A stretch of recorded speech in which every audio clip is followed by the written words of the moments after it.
The British Empire was the largest empire of all time.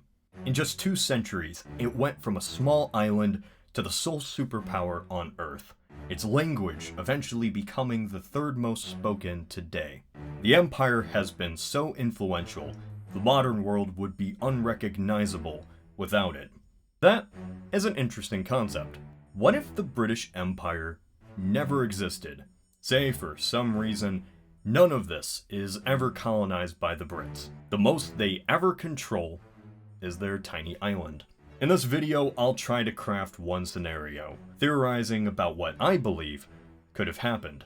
This scenario will be an alternate timeline, one that diverges from a point in our own history. This time would need to be before the Act of Union, the creation of the UK, because the English and Scots had some overseas colonies in North America even before there was a British Empire. So in this alternate timeline, there are never any overseas territories from Scotland or England. There can be many reasons why the British don't create colonies. Maybe the attempted efforts fail horrendously. Every venture created simply ends up like Roanoke. Colonies become too much of a risk. Simply put, for whatever reason, the British Empire doesn't exist. So, what happens? In this scenario, we see a main cast of other empires fill in the space instead. Spain, Portugal, the Netherlands, and France, at least in the 17th century, are the main powers. Now, this is the key point. Since the British don't rise, it's only logical that their rival would simply take their place instead. Yes, that's right. Get out your croissants and dust off that tricolor. In a world without the British Empire, France is a global superpower. Shocking, I know. This alternate world is heavily influenced by the French. Brits and Germans cry out in sheer terror. There are many reasons why France, and say not Spain or Portugal, who also had their own empires, would be the strongest instead. France had a colonial empire just like the two, but it was able to adapt and consistently remain prominent. Smart economic policy kept it alive, while Spain on the other hand died from silver inflation, and Portugal simply couldn't maintain its own empire. France was the birthplace of mercantilism, and it used this philosophy when it expanded into the New World, founding its own dominion on North America called New France. By the 16th century, North America was a continent of open potential, if you don't count the Native Americans. Since the British don't settle the land and the 13 colonies don't exist, everything east of the Mississippi is completely open to France, except for New Amsterdam, but they aren't much of a threat. By the alternate 17th century, the continent and its natives are divided between 2 European zones, New Spain and New France. Spain's power was much like a candle.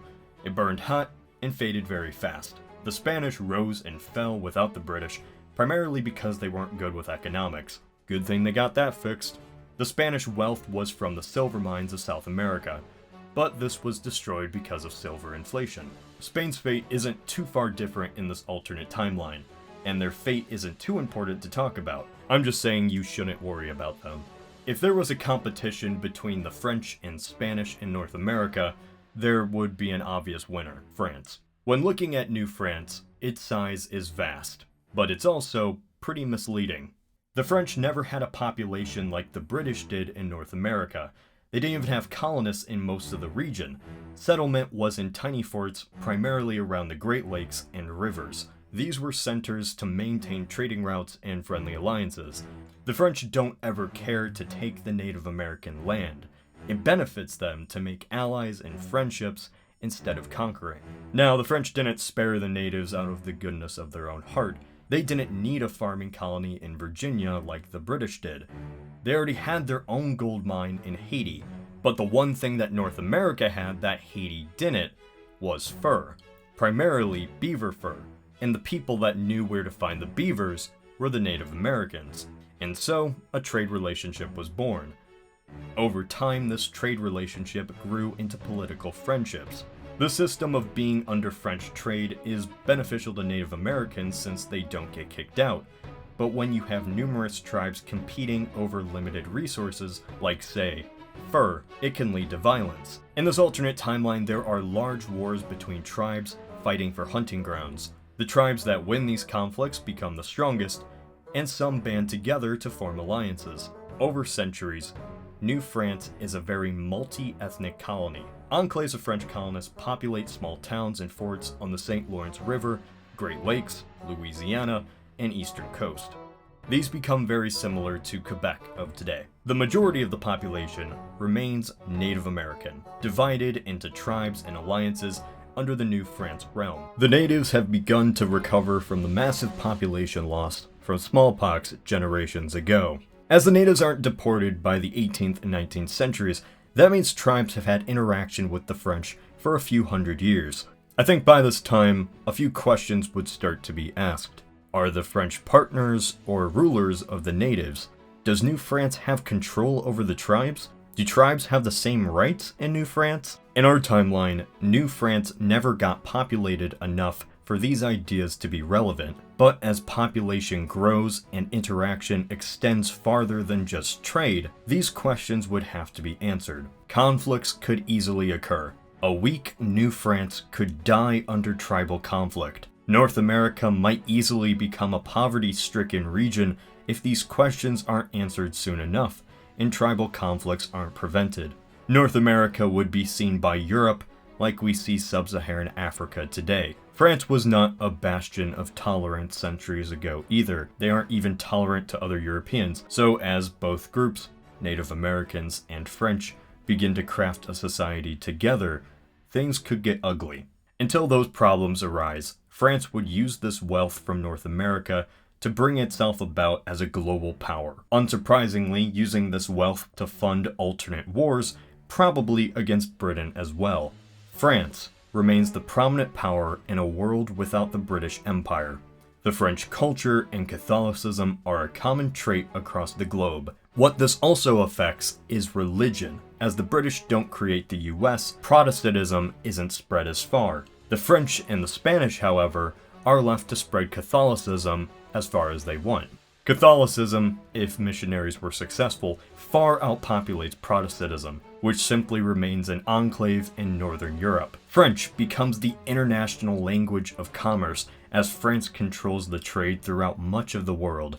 But wait a second, ironically for a video talking about the British, why did I spend most of the time talking about the French? For the last few centuries, the rivalry between these two people has been a determining factor on world history. Had one failed colonially, the other one would have succeeded. This was the common theme, at least until the last century. And in our timeline, Britain was the cultural victor. In this scenario, English never becomes a popular language without this empire. This English language is simply restricted to one small island off the coast of Europe.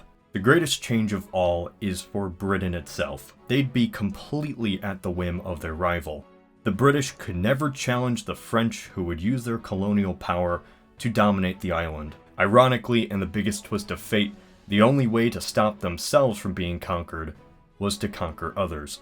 Even though today they seem to be close allies, these two countries affected each other's legacy in the world. It only makes sense, had one side never even been in competition in the first place, that the other would spread its culture and influence after all. One of the most influential factors making this video was the idea that only 200 years ago, where I was born, Ohio, was considered foreign land. But over generations, people settled, my ancestors migrated here, and eventually, it led to me.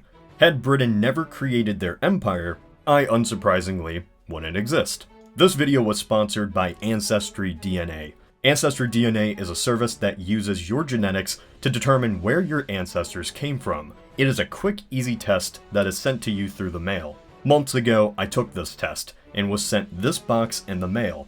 All I had to do was spin in a tube, seal it up, and send it back in. Then, in a matter of weeks, I got the results back from my DNA test. You can actually do this too by clicking on the link in the description, www.ancestry.com/althistory.